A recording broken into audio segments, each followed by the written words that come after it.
It was her first visit to her Great Aunt Bee's place in Brisbane. Her cousins were already there when she arrived with her parents. Great Aunt Bee was warm and joyous, and her hug had a scent of biscuits, cinnamon, and vanilla. Presents were piled in front of Becky as she sat down. There were the usual presents of books and toys, until she opened the present from Great Aunt Bee. Becky opened it in a hurry.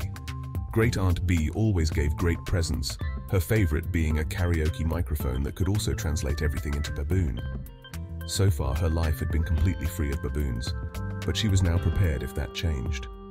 Her heart sank, however, to see a dozen packets of vegetable seeds as a birthday present. Becky politely thanked her aunt, but wondered why Great Aunt Bee thought she would like vegetables as a present, which she definitely did not. Once all the presents were opened, Becky and her cousins went into the garden to play hide and seek. There was no lawn. It was full of fruit trees, beds of vegetables, and paths that bent and crisscrossed and disappeared behind the plants in the garden. Becky ran between the garden beds to find a place to hide.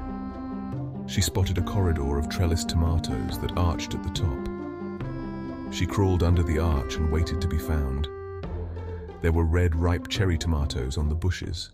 Becky reached up and plucked one off the vine and popped it into her mouth. She bit the tomato and it burst, dribbling down her chin.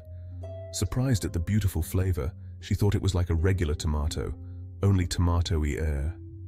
Her next hiding place was behind the prickly mulberry plants. Ripe mulberries hung from the branches. She picked the best of the mulberries and popped one into her mouth. Juice from the fresh mulberries smeared around her mouth as she ate more and more of the delicious fruit. They were like regular mulberries, only mulberry air. Brave with her next hiding place, she climbed up into the branches of the mango tree. A rosy, ripe mango dangled in front of her. She plucked the mango, peeled off the skin, and mango smeared all over her chin as she bit the juicy fruit. The mango did a tango in her mouth. It was like a regular mango, only mango-y air. With each new hiding place, she encountered more amazing fruit and vegetables. Then the game was over and she wandered back. When she passed the carrot patch, carrots were popping out of the ground, ready for picking. Becky couldn't help herself. She bent over, pulled one out of the ground, washed it under the tap, and crunched into the carrot. So much flavor. It was like a regular carrot, only carrotier. As she finished eating the carrot, Becky looked at the garden and wondered if everything else tasted as good as the fruit and vegetables she had tried. She remembered Great Aunt Bee's present. She ran up to her aunt and gave her a big hug. "I can't wait to start my own garden. That was the best gift ever." Great Aunt Bee smiled and said, "I thought you might feel that way." Becky gasped, "How did you know?" "It's written all over your face," laughed Great Aunt Bee.